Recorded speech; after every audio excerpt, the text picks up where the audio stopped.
এরা টিভি দেখেন প্রত্যেক দিন, হাতে মোবাইল আছে।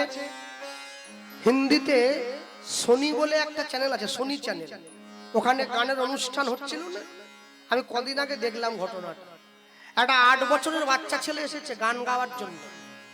ছেলেটার নাম হচ্ছে ভাগবত দাস ব্রহ্মচারী। মাথা নেড়া, মাথায় বড় টিকি একটা আছে, গলায় মোটা তুলসীর মালা, ধুতি পাঞ্জাবি পরে এসেছে, হাততালি দিতে। যে রাধে রাধে বলতে বলতে এসেছে। সারা ভারতবর্ষের শ্রেষ্ঠ গায়িকাদের মধ্যে একজন, তার নাম হচ্ছে নেহা কাক্কর। সেই গায়িকা ছেলেটাকে সামনে দাঁড়িয়ে যখনই সম্বোধন জানিয়েছে, হ্যালো, ছেলেটা বলছে হাই হ্যালো ছাড়ো, হরে কৃষ্ণ বলো। 8 বছরের ছেলে গোটা বিশ্ববাসীর রাতের ঘুম কেড়ে নিয়েছে। গোটা বিশ্বের মানুষ তাকিয়ে দেখছে, এই হচ্ছে সনাতন ধর্ম, যে ধর্ম মানুষকে হরে কৃষ্ণ বলে সম্বোধন করতে শেখায়। তাকে সবাই মিলে প্রশ্ন করছে, তোমার বাড়ি কোথায়? বলছে আপনারা জানেন কি, ভগবান শ্রীকৃষ্ণ বাম হাতের কোড়ে আঙুলে করে একটা পর্বত ধরে রেখেছিল। কি নাম? বলে পর্বতটার নাম হচ্ছে গোবর্ধন। বলে আমি সেই গোবর্ধনে থাকি। সেটাই আমার বাহ। তুই কি করো? বলে আমি গীতা পড়ি।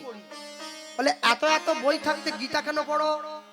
বলে মনে রেখো, বাজার থেকে দামি একটা মোবাইল ফোন কিনে নিয়ে গেলে মোবাইল ফোনটা চালাবার জন্য একটা বই থাকে মোবাইল ফোনের বাক্সের মধ্যে, এটাকে গাইড বুক বলে। কিরকম করে মোবাইলটা চালাবে ওই বইটার মধ্যে লেখা থাকে। তা মোবাইলটাকে চালাবার জন্য যেমন একটা বইয়ের দরকার হয়, আমি গীতা পড়ি কেন জানো? গীতা হচ্ছে আমাদের জীবনের গাইড বুক, যেটা পড়লে জীবনটাকে সুন্দরভাবে চালানো যায়। তাকে যখন সবাই মিলে প্রশ্ন করছে দাঁড়িয়ে উঠে, যে তুমি বড় হয়ে কি হতে চাও? সে উত্তর দিচ্ছে যে বড় হয়ে আমি শীল প্রভুপাদ হতে চাই, মানুষের ঘরে ঘরে গীতার বাণী ভগবানের নাম প্রচার করতে চাই। মনে রাখবেন, এরা বসে দাঁড়িয়ে আছেন যে সমস্ত বাবা মায়েরা, আপনারা চাইলেই আপনাদের বাড়ির ছেলে মেয়েদেরকে ডাক্তার, ইঞ্জিনিয়ার, উকিল, ব্যারিস্টার তৈরি করতে পারেন, কিন্তু চাইলে ভক্ত তৈরি করতে পারবেন। ভক্ত হওয়া বড় শক্ত। পণ্ডিত রইল বসে, গাছের ফল গাছে রইল, বৃন্ত পড়েছে খসে। জীবনে সবকিছুর জন্য বই পড়ার দরকার নেই মা, বিবেককে খোলা রাখতে হবে। আজকে কীর্তন শুনছেন বসে, এটা একটুখানি সৌভাগ্য নয়।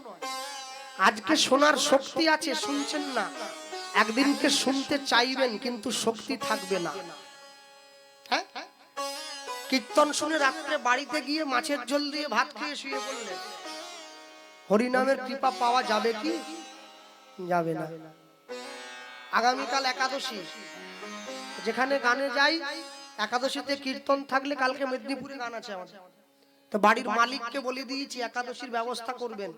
মালিক বলে বলুন, আমি ফদ্দ দিচ্ছি। দাঁড়িয়ে দাও। মালিককে বলা হয়েছে একাদশীর ফদ্দ। মালিক ফোন ধরে আছে, হরিনামের দল একাদশীর ফদ্দ দিচ্ছে, আমরা একাদশীর দিন ভাত খাবো না, রুটি খাবো না, একাদশীর দিন আমরা শুকনো খাবার খেয়ে থাকবো। মালিক ফল ধরেছে, লেখো 8 কেজি শাকালু একাদশী। 8 কেজি, 5 কেজি রাঙালু, 2 কিলো শসা, 2.5 কিলো মারা দুধ। 8টা লোক আছে না? ক্ষীর দেবে 500, ছানা দেবে 500, আর কিছু না, কাজু বাদাম 200 দিয়ে দিও লাস্টে।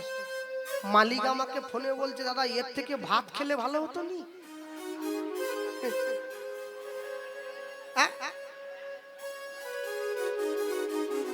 এ আপনার কেমন একাদশী দাদা? একাদশী করবেন 5 কিলো শাকালু খাইয়ে? উপাস মানে কি? উপাস মানে বৃষ্টি পড়ছে নাকি? হ্যাঁ, যাক, একটু আগে থেকে এগিয়ে যাও সকলে, এসো আগে থেকে এগিয়ে আসুন সকলে। হ্যাঁ, কমিটির বাবু আমাকে সন্ধেবেলা গিয়ে একটা ভালো কথা বলেছে জানেন বাবা?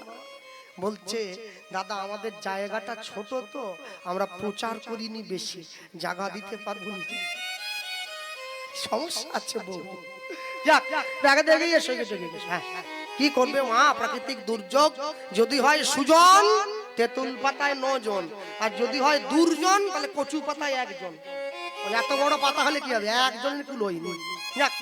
হ্যাঁ, মনে রাখবে একাদশী কালকে, আগামী কালকে যে একাদশী তিথিটা পড়েছে সেই একাদশী তিথিটার নাম হচ্ছে আমলকি একাদশী ব্রত।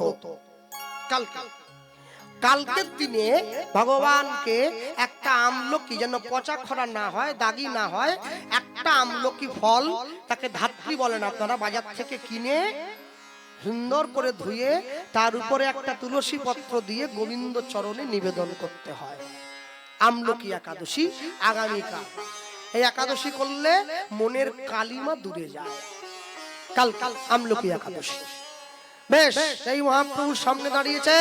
মহাপ্রভু ছেলেটাকে শেষবারের মতো বাঁচাবার চেষ্টা করছে। কি বললো? তুই যে আমার কাছে পাপ চাইলি, আমি তোকে পাপ দিতে পারি, তবে আমার একটা শর্ত আছে। কি শর্ত? বলে তোকে একটা বিয়ে করতে হবে।